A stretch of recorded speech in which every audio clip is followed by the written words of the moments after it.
coming up, and she's under the water! Ma'am, who's under the water? Emma Carter entered the water like she had countless times before. Confident, calm, unaware she'd never surface the same. The audience cheered, cameras rolled, but beneath the surface, something had snapped. The Orca wasn't performing anymore. She was hunting. What happened in those final blood-chilling minutes? This is the horrifying last moments of Emma Carter, the predator in the spotlight. Before the gasps, before the screams, before the water shifted from crystal blue to something far darker, there was only laughter and applause. Nobody sitting in those stands had the faintest idea they were seconds away from watching a performance twist into something horrifying.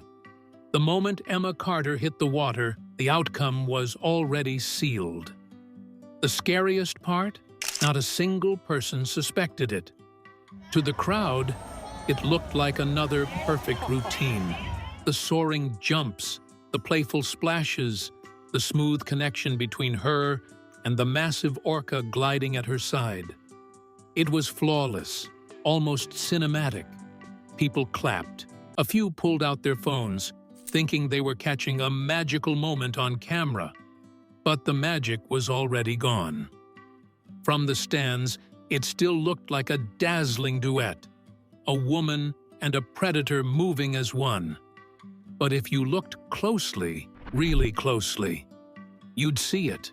That wasn't joy in her eyes. It wasn't focus either. It was fear. Pure, sharp fear. Beneath the surface, muffled by the ripples, were the desperate peeps of her whistle and commands barked through sheer panic. This time, none of it worked. Lyra, the park's crown jewel, the 8,000-pound powerhouse that drew crowds from all over, wasn't following the script anymore. She was built for speed, precision, and dominance. And lately, she had been different. Restless, unpredictable, ignoring cues.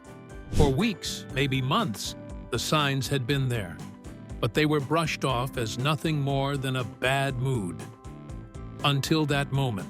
The second Emma's body broke the surface, Lyra exploded forward like a torpedo and clamped down on her chest. No hesitation, no chance for help, just a violent blur that ended in a chilling stillness. It wasn't a freak accident. It was the breaking point of something that had been building for far too long, while everyone turned away. A tragedy unfolding in plain sight, disguised as entertainment, until the water turned red. Now, we rewind the clock, step by step, moment by moment, to uncover what really happened that day, and the disturbing truth hidden in those final minutes. The Ocean Life Adventure Park. She had done this routine so many times that it was muscle memory by now. But today, something felt off. The water didn't welcome her like it used to. It felt colder, heavier, as if holding something back. Something she couldn't quite put into words.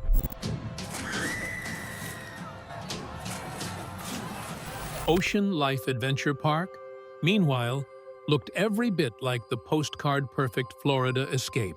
The place pulsed with energy, packed with tourists soaking up the heat and thrill. Laughter floated through the air, mixing with the scent of saltwater, sunscreen, and deep-fried snacks. It was summer bottled up, loud, warm, and full of motion. Above, gulls coasted in lazy circles, their cries stitched into the background noise of chattering families and kids shrieking at sea creatures behind thick glass. Children zipped between exhibits, their hands sticky from melting ice cream.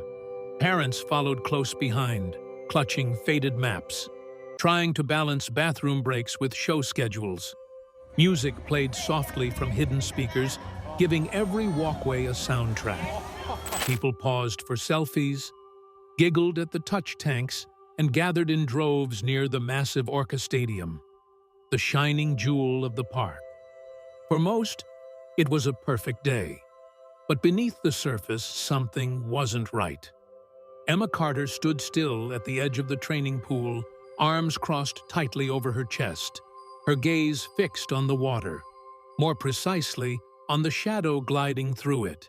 Lyra, the park's headliner, a 6-meter orca who had mesmerized audiences for years.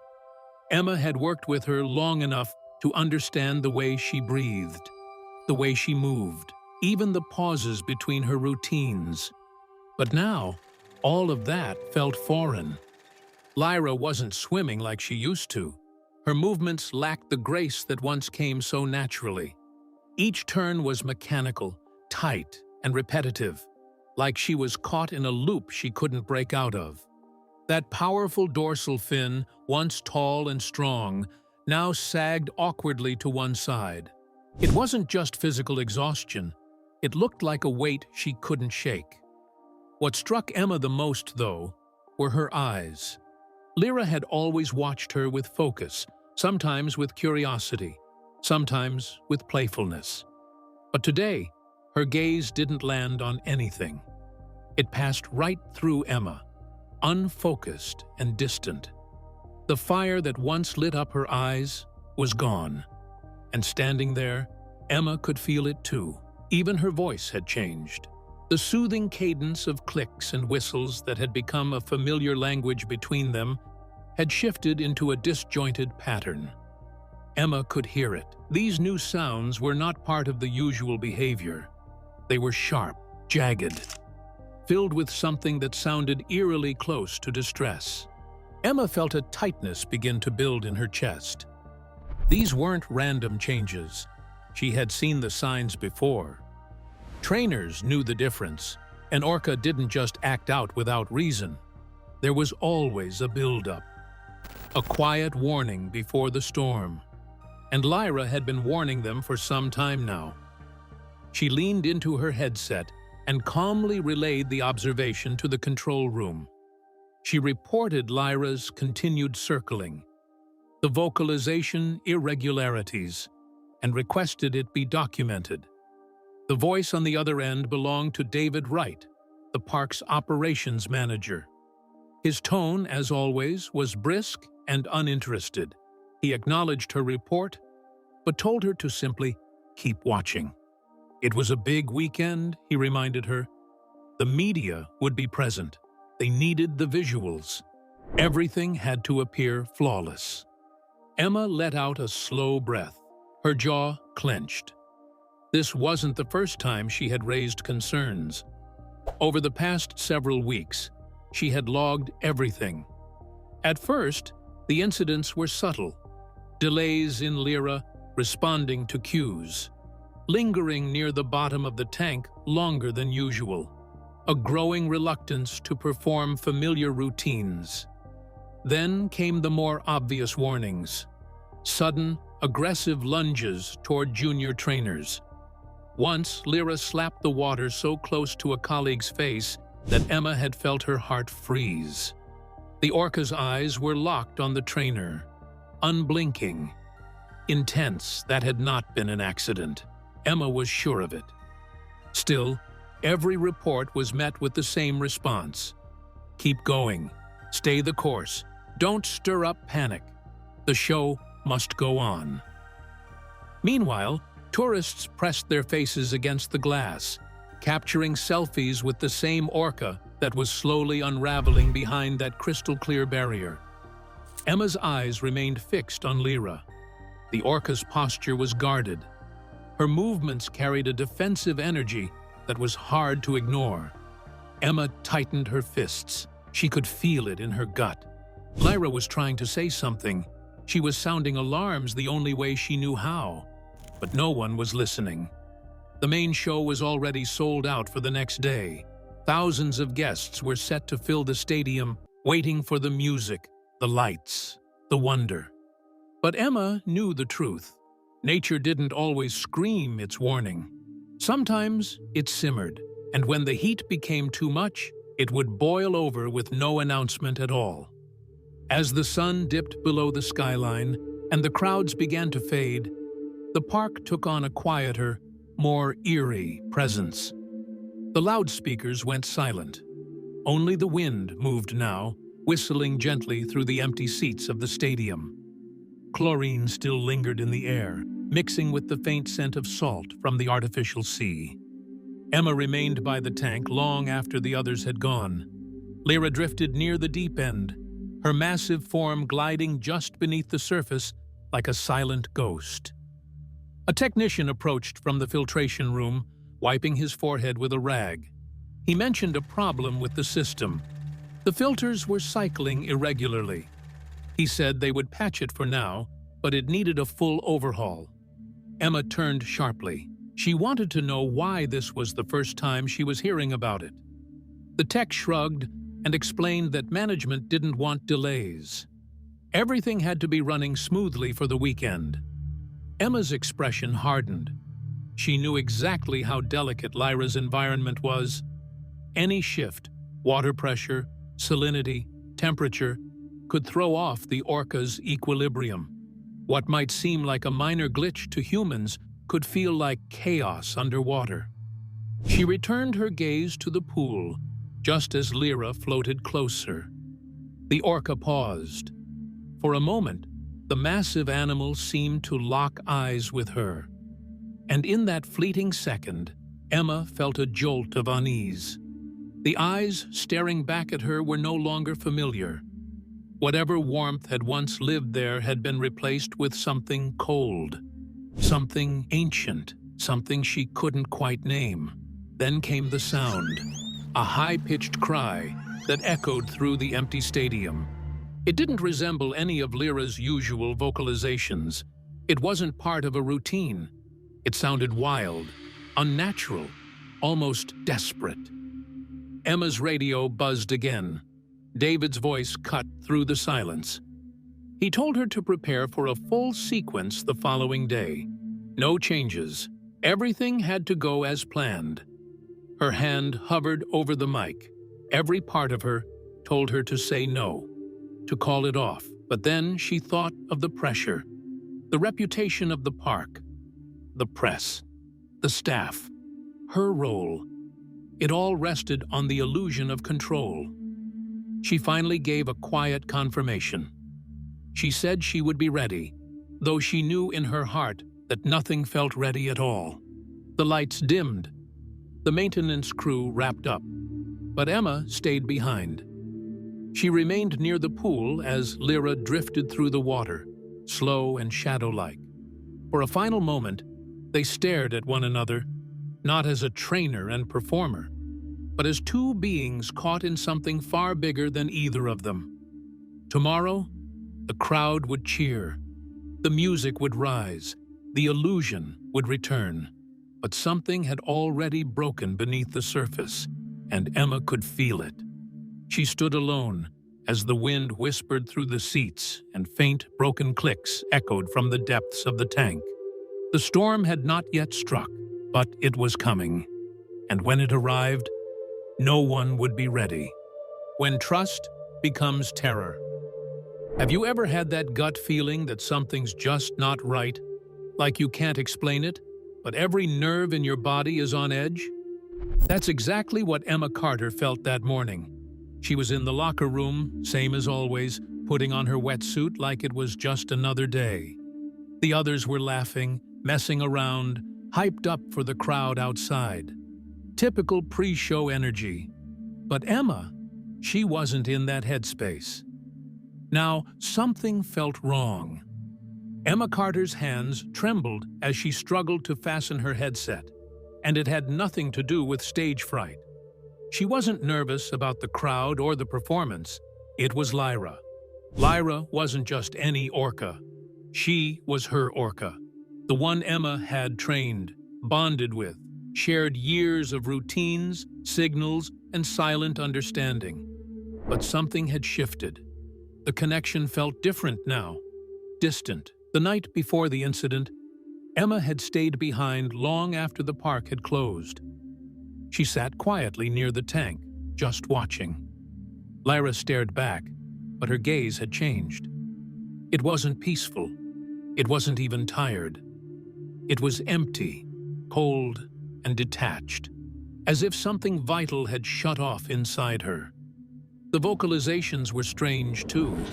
Not the usual playful clicks or melodic squeals. These were sharp, uneven, dissonant, almost like warning cries distorted into something foreign. Emma left the park that night with a pit in her stomach. She barely slept. Every part of her knew something was off. But by morning, the decision had already been made. The park was fully booked, with thousands of guests expected to attend.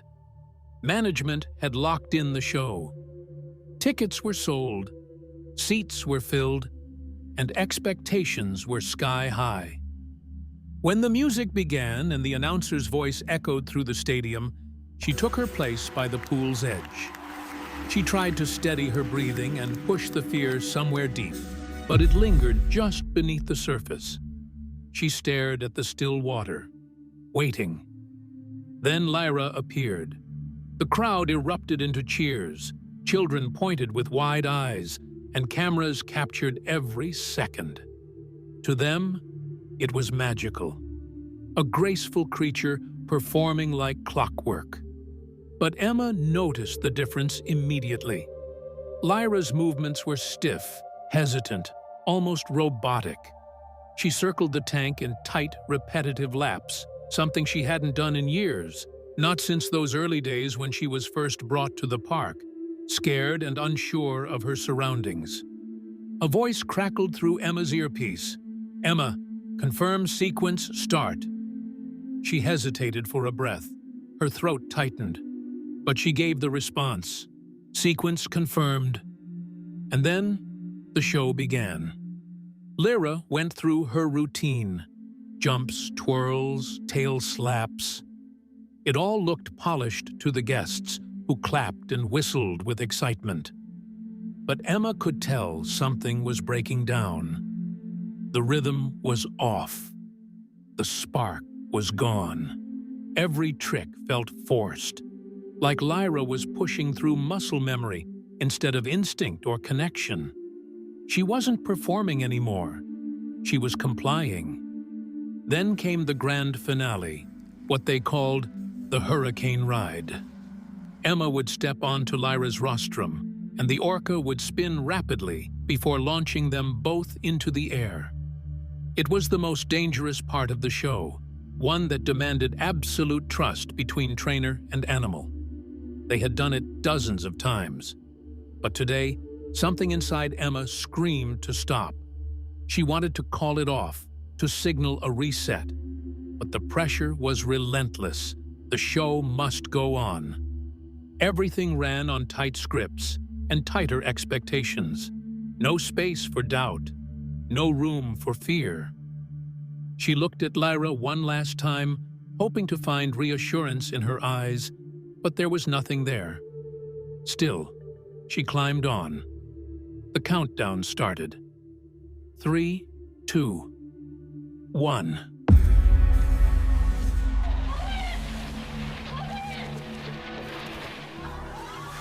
Lyra dove. The first spin was shaky. The second was worse. And then, without warning, Lyra veered sharply. Emma lost her balance.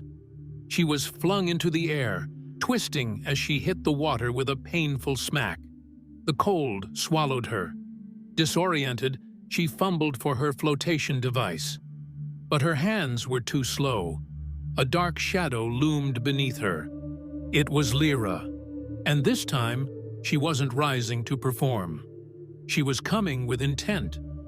Before Emma could react, Lyra surged upward. Her jaws closed around Emma's midsection with crushing force. The pressure was unimaginable. Bones cracked beneath the weight. Pain shot through her body like lightning.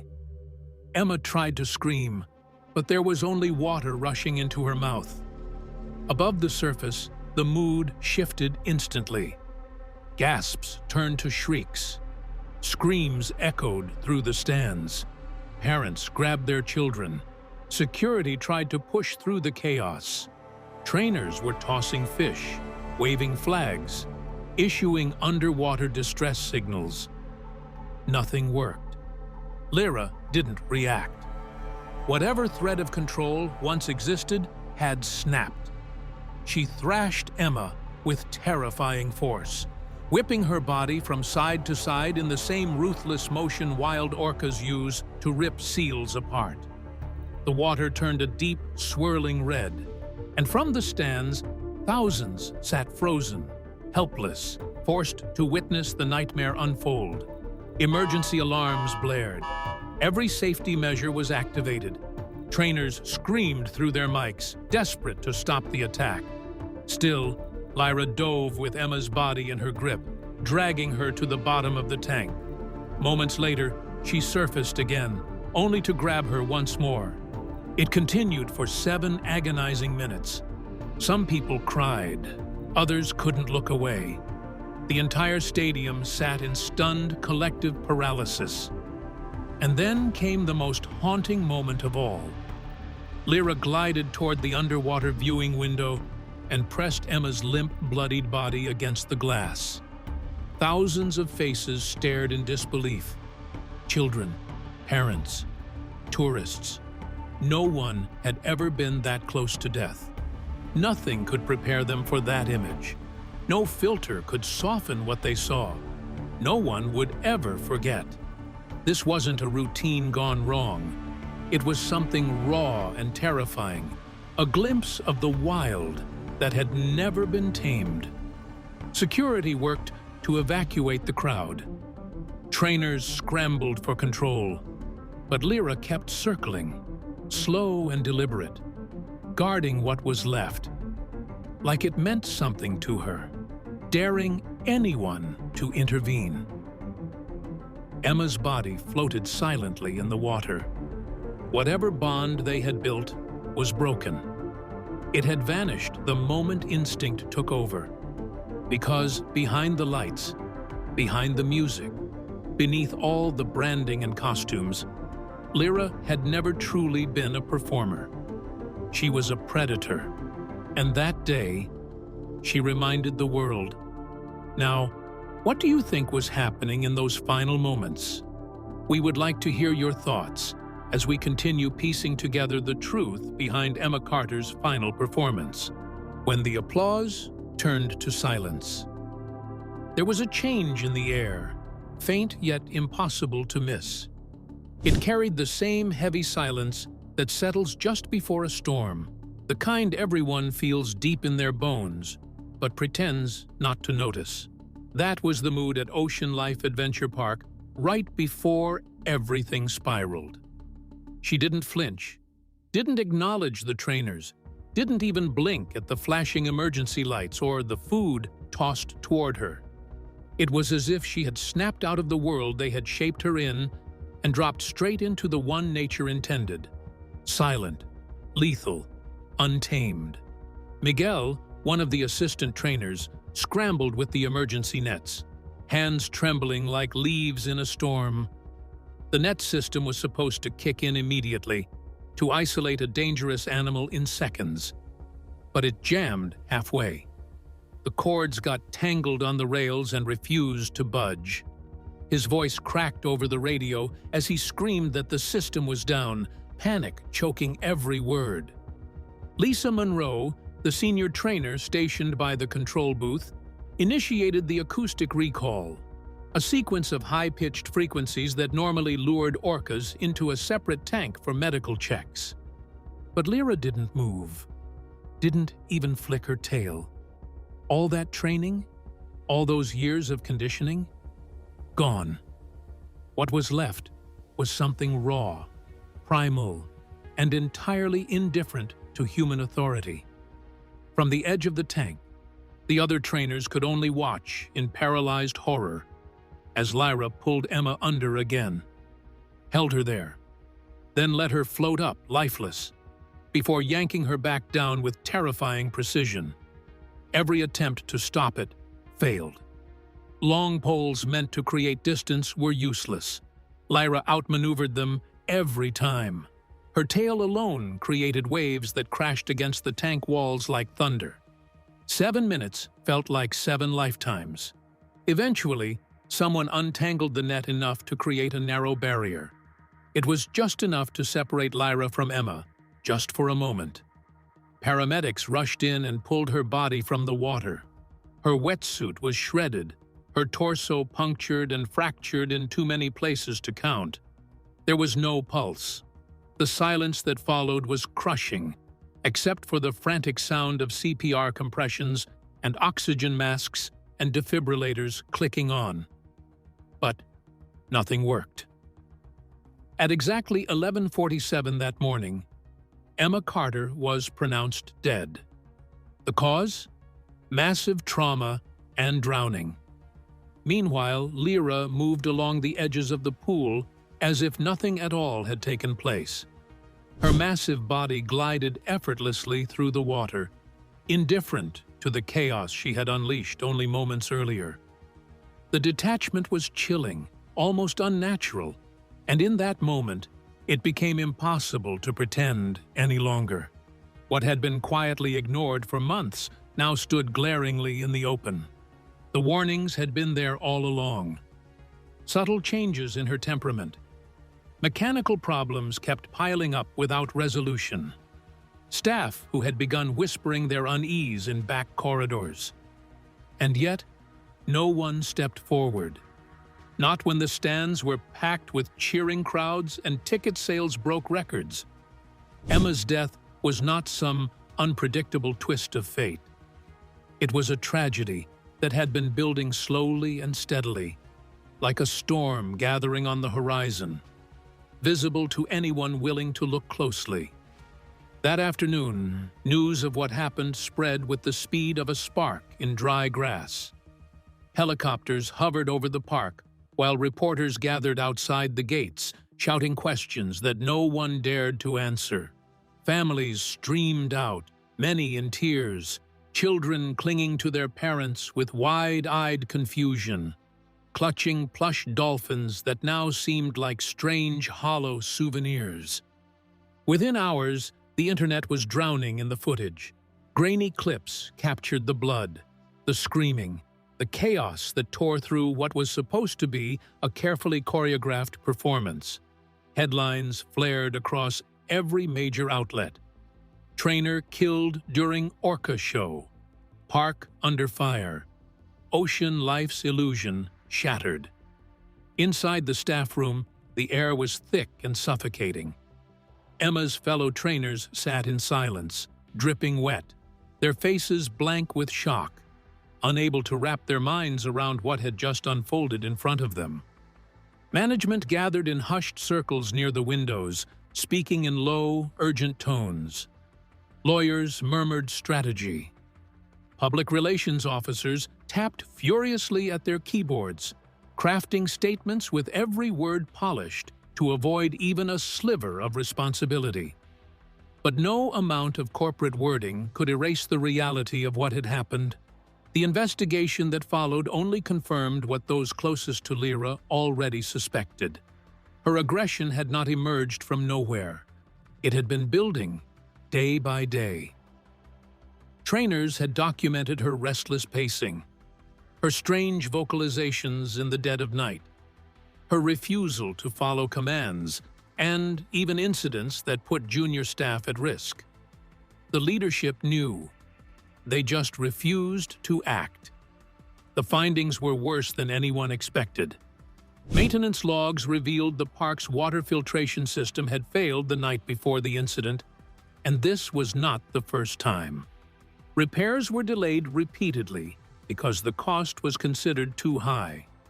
Emma herself had filed multiple reports, warning of serious safety hazards, but those reports had been quietly set aside, buried beneath the park's hunger for profit and its own pride.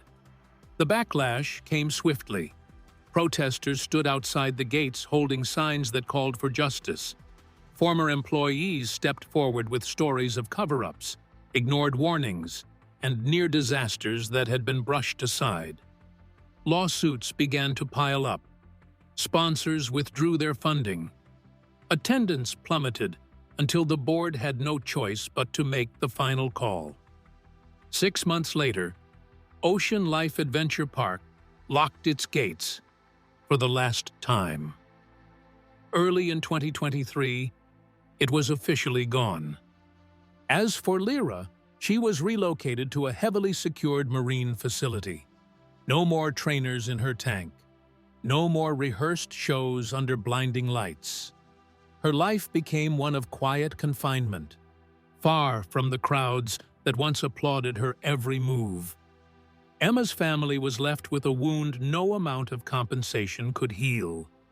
There was no apology deep enough, no press statement careful enough, and no policy change swift enough to bring her back. But her story refused to fade.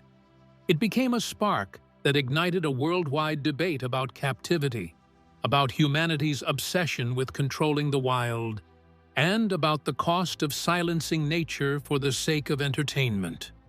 The smiles, the photo opportunities, the carefully manufactured magic, all of it was stripped away. What remained was the truth, raw and unflinching, the echo she left behind. The stadium sat in complete stillness. No cheers, no clapping, no booming music shaking the air. Just silence. The stands, once packed with families and school groups, were nothing but rows of cold, empty seats now. The giant banners with smiling trainers and leaping orcas had been pulled down. And the stage, the same one that used to light up with wonder, felt more like a memorial than an attraction. Down by the edge of the tank, right where Emma Carter once stood, a small tribute had formed. A few candles fought against the breeze, white lilies leaned against the glass. Handwritten notes were taped to the acrylic, like they were trying to reach someone who could no longer hear. That was the spot where Emma would show visitors how patience and trust could bring people and wild creatures closer together. But now, that idea felt fragile, wounded. Some of her old co-workers stood nearby. Their faces said everything: grief, guilt, and the question nobody wanted to answer out loud. Could this have been stopped? The truth is, probably. The warning signs were there. Subtle at first, but building. They felt it. They just kept going like nothing was wrong. And the cost? It can't be undone. Her younger sister, Rachel, was among them. Eyes red, but her expression steady. She stepped forward and placed a photo at the center of the memorial. Emma was in it, smiling wide with the sun on her hair, reaching toward Lyra, the orca, like they spoke the same language. But the picture doesn't tell the whole story anymore. Behind the glass, the water lay still, almost too still, as if it knew something was missing. Lyra was no longer there. She had been shipped to a distant marine research facility, far away from the noise, the flashing cameras, and the daily shows. To some people, she was nothing more than a dangerous animal who had turned on her trainer. To others, she was a captive who had finally reached the point where she could not take it anymore. After Emma's death, the reaction was swift and loud. Protesters filled the sidewalks outside the park. Petitions flooded the internet. Newspapers ran bold headlines. Former trainers stepped forward, speaking about what they had seen behind the scenes. Scientists, animal advocates, and whistleblowers all raised their voices. The signs had been there all along, yet no one had wanted to see them.